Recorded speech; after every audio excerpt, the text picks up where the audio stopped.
Cualquier habitante de América Latina podría pensar que se trata de la iglesia más grande del mundo. Sin embargo, no es así.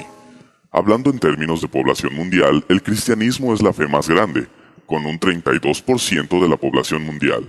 Sin embargo, el cristianismo está dividido en muchas iglesias, de las cuales la católica es solo una de ellas, aunque ciertamente la más grande, conteniendo al 55% de la población cristiana mundial. En cambio, la fe musulmana contiene al 20% de toda la población del planeta. Esto significa un número aproximado de 1.200 millones de musulmanes, contra apenas un poco más de 1.000 millones de católicos en todo el mundo. Evidentemente, la fe musulmana tiene mayor número de adherentes que la Iglesia Católica Apostólica Romana. Sin embargo, este punto nos lleva a una pregunta que le quita el sueño a muchas personas. ¿Por qué la fe cristiana está dividida? O lo que es lo mismo, ¿por qué hay tantas denominaciones o iglesias cristianas diferentes? Para conocer la respuesta, debemos remontarnos algunos cientos de años atrás, hacia la época del mismo ser que ha dado origen a la fe mayoritaria de un continente en el que ni siquiera nació, Jesucristo. Jesucristo nació judío, pueblo que posee una fe propia conocida como judaísmo, por lo cual Jesucristo fue educado creyente de esa fe. Significaba que adoraba en las mismas sinagogas que sus compatriotas.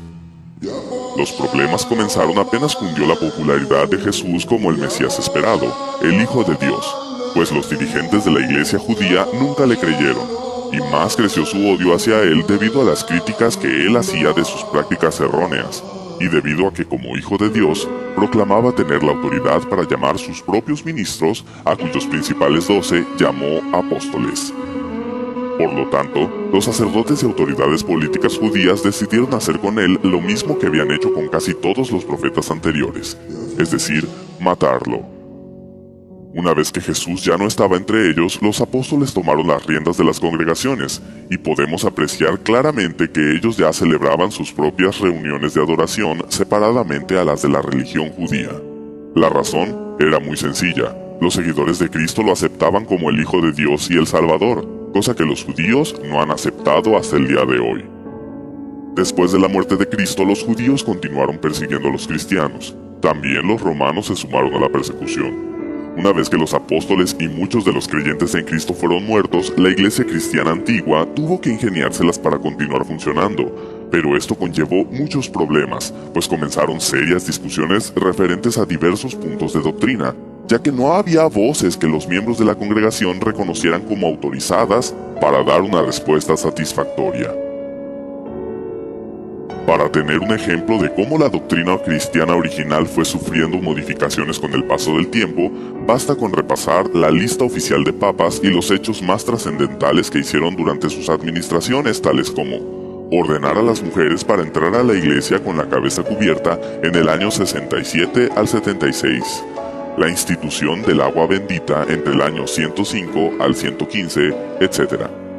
Así pues, durante el primer siglo después de Cristo y la mayor parte del segundo, las congregaciones de cada ciudad donde las hubiera continuaron con un líder a la cabeza denominado obispo, que resulta un sinónimo de pastor, título tomado de la tradición judía. Sin embargo, por aquella época, cada iglesia cristiana o congregación era independiente la una de la otra y no estaban confederadas o unidas en ningún tipo de asociación, excepto por su fe. En otras palabras, y hablando en términos puramente históricos, la Iglesia Católica Apostólica Romana, que proclama haber sido fundada por el mismo Jesús, no existía aún durante el segundo siglo de nuestra era, ni existiría hasta muchos años más tarde. Como es bien sabido, la máxima autoridad católica es el Papa, y los católicos afirman que el primer Papa fue el apóstol Pedro.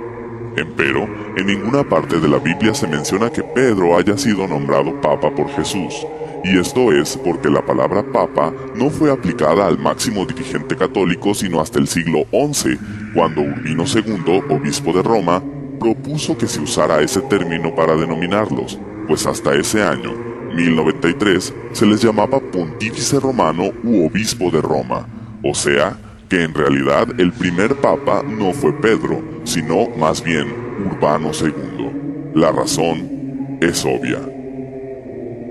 Pero, ¿por qué la máxima autoridad católica estaría en Roma? ¿No resultaría más lógico que estuviera en Jerusalén? Además, ¿no eran los romanos perseguidores de los cristianos? La respuesta a esta subsecuente interrogante nos lleva al nombre mismo de la iglesia en cuestión: Iglesia Católica Apostólica Romana. Durante el siglo III aproximadamente, los obispos de Roma decidieron que al estar en la sede del gobierno político más poderoso del mundo de aquel entonces, debían tener también la mayor jerarquía sobre los demás obispos, y por ende, sobre las demás congregaciones cristianas. Durante los años sucesivos, los demás obispos de Roma reclamaron la misma supremacía sobre las demás iglesias. Es ahí donde comienza la historia del líder eclesiástico de una iglesia local como líder de un movimiento religioso de clase mundial. Para justificar su reclamo de hegemonía, argumentaron que Pedro, sucesor de Cristo en el liderato de su fe, había sido el primer obispo de Roma. Sin embargo, como ya hemos mencionado antes, el obispo era la persona a quien se ponía al frente de una congregación para que se hiciera cargo de ella. La Enciclopedia Católica, al justificar la sucesión de San Pedro a través de los papas, cita correspondencia entre autoridades cristianas, donde solo se hace referencia a la idea de que los obispos de Roma heredaron de Pedro la autoridad para legislar sobre el resto de las congregaciones. Curiosamente, estas referencias abundan a partir del siglo III en adelante, mientras que hacia atrás suman apenas 2 o 3. Incluso, hace mención de una idea contraria a la que ellos sostenían. El episcopado petrino era, según los opositores, una novedad que venía de los primeros días del siglo III y que había suplantado una tradición más antigua, según la cual Pedro y Pablo habían sido los cofundadores y Lino el primer obispo. La verdad es que Pedro no dejó ningún documento donde haga constar que los obispos de Roma son sus sucesores o cabeza de la iglesia como conjunto. Pedro no pudo haberse hecho cargo de esa congregación, debido a que sus constantes viajes le habrían impedido cumplir debidamente con las obligaciones que eso conlleva.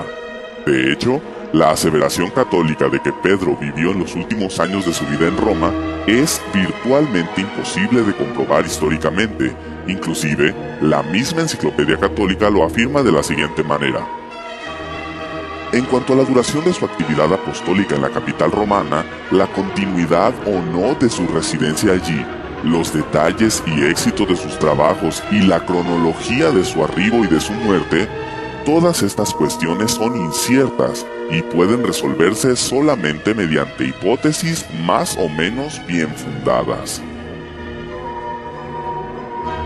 Pero, sobre todo, hay que recordar que Pedro tenía una jerarquía mayor que la de un simple pastor u obispo. Él era un apóstol, título que recibió de manos de Jesús. Roma fue considerada sede de la autoridad cristiana desde el siglo III, pero no hay que pensar que eran aceptados por el gobierno romano. Como hemos mencionado antes, aún eran perseguidos tanto por judíos como por romanos. Sin embargo, la situación cambiaría drásticamente, cuando en el año 313 un emperador decretó el fin de la persecución hacia los cristianos. Se trataba de Constantino el Grande, quien dio el primer paso firme en la organización de una confederación de las congregaciones cristianas bajo un mismo nombre. A más de 300 años después de Cristo, la Iglesia Católica no existía aún.